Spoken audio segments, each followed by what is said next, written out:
Bonjour à tous, on se retrouve aujourd'hui de nouveau à Crépy-en-Valois, au pied de l'église Saint-Thomas de Canterbury, pour une vidéo sur son chantier.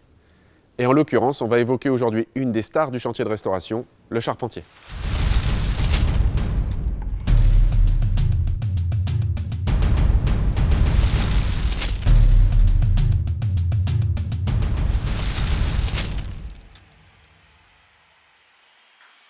Replaçons d'abord le décor à propos du charpentier.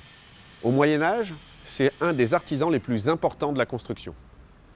Premièrement, parce que le bois est présent à toutes les étapes du travail. On commence par construire un échafaudage et c'est la dernière chose qu'on démontera autour de l'édifice. Deuxièmement, le bois est partout. Évidemment, il sert aux manches à outils, il sert de combustible, il sert pour faire les charpentes, les combles, les couvertures. Mais évidemment, le bois, tel que nous on l'imagine aujourd'hui, on le pense d'abord pour les charpentes de plancher, les charpentes de plafond, les charpentes de combles. Et c'est vrai que ça compte, même si à Saint-Thomas de Canterbury, on a un petit peu moins de charpentes qu'ailleurs. Pour autant, on a quand même beaucoup recouru au bois, et vous allez voir qu'on va essayer d'en parler un petit peu. Dernière petite précision, sachez qu'au Moyen-Âge, le charpentier est parfois, même souvent, le maître d'œuvre de la construction. Comme c'est un artisan qui est très bon en géométrie, très bon en technique, c'est parfois à lui qu'on confie toute la construction de l'édifice. C'est parfois un des patrons. Ça peut aussi être un maçon ou un tailleur de pierre, bien sûr. Aujourd'hui, il y a un architecte pour ça. Mais à l'époque de Saint-Thomas, il est probable que le charpentier avait une place particulière. Je m'appelle Vincent Thierry, je fais partie de la société Chevalier Est. Et moi, mon rôle, c'est conducteur de travaux. Et au quotidien, ce que je fais moi, c'est en collaboration avec le chef de chantier, c'est de préparer le chantier. Donc à la fois dans tous les matériels qu'on va avoir besoin, faire la jonction avec un bureau d'études, un fournisseur de pierres, d'autres outillages, et de faire valider les plans vis-à-vis de la maîtrise d'œuvre. Au quotidien, enfin, du coup c'est une fois par semaine, mais en fait on voit l'architecte, on voit la maîtrise d'œuvre, on lui montre nos plans, nos idées, on discute avec lui, on échange, il apporte aussi toutes ces bonnes remarques dans son domaine, à la fois sur l'histoire du projet, sur les méthodes de travail, donc ça c'est hyper intéressant parce que du coup il y a un vrai complément d'équipe. Ces pièces de bois qui viennent supporter comment dire, une arche ou un vide, ça s'appelle un étrésillonnement. Sur toutes les baies du clocher, on a fait des étrésillonnements ou des veaux. Globalement, quand on arrive, ça s'appelle un étrésillonnement en bois. Mais quand on vient supporter une baie, en fait, on fait un veau en bois, ça fait comme une petite voûte. On vient faire une reprise en sous-œuvre pour le tenir, pour pouvoir réparer par le dessus, de sorte à pouvoir retirer l'étrésillonnement bois et les veaux en bois pour que ça tienne de nouveau structurellement, tranquillement. Voilà.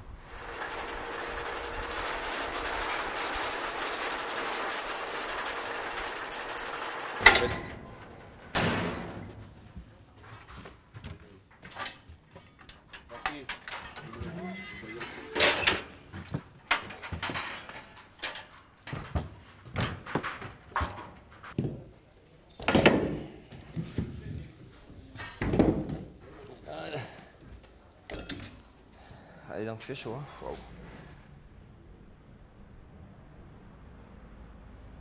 Ici, là, précisément, on est sur la partie basse de la flèche et sur lequel on peut tout restaurer en partie haute. On a retiré l'échafaudage semaine dernière et là, on est vraiment en bas avant de faire les planchers par le charpentier en bas, en dessous de la flèche. Après, l'endosquelette, lui, sa fonction, ce qu'on avait un peu avant, c'est que la flèche, elle était très abîmée, il y avait des lézardes, il y avait des fissures un peu partout. Donc nous, on a remplacé des pierres avec toute une méthodologie qu'on a présentée à l'architecte et qu'il a validée.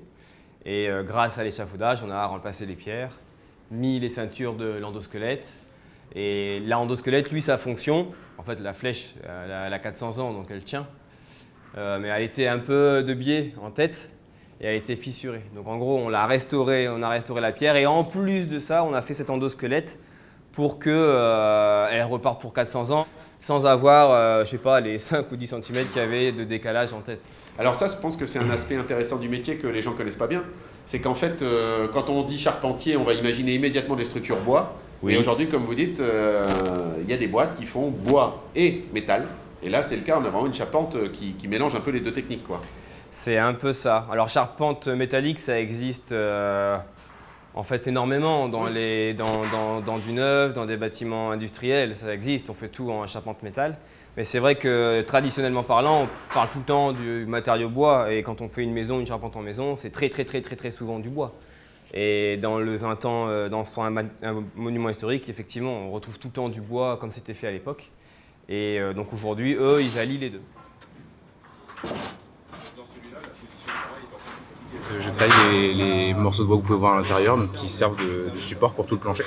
J'ai mon collègue, mon chef d'équipe, qui prend les mesures, qui prend des décisions à l'intérieur et moi qui taille. Donc aujourd'hui, il mesure, je coupe, je lui donne, il installe et on enchaîne comme ça jusqu'à ce qu'on ait fini.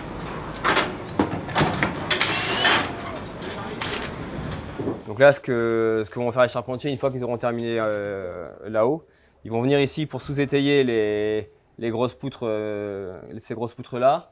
Ils vont faire toute une ossature pour pouvoir tenir en fait le beffroi par là.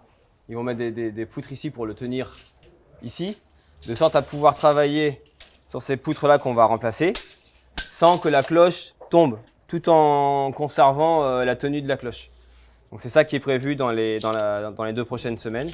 Et ces 2 poutres-là vont être remplacées avec les pièces que vous avez vues en bas.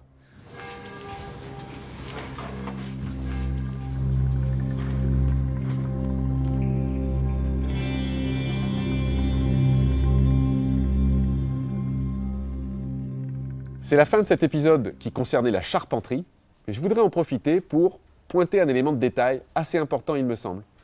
Vous constatez que là, je suis à côté de bois neuf, qui vient d'être livré sur le chantier et qui va avoir des vocations diverses. Une partie de ce bois, notamment les plus grosses pièces que vous apercevez là, sont destinées à réparer, à restaurer le beffroi, le tréteau, comme on dit parfois, qui porte les cloches.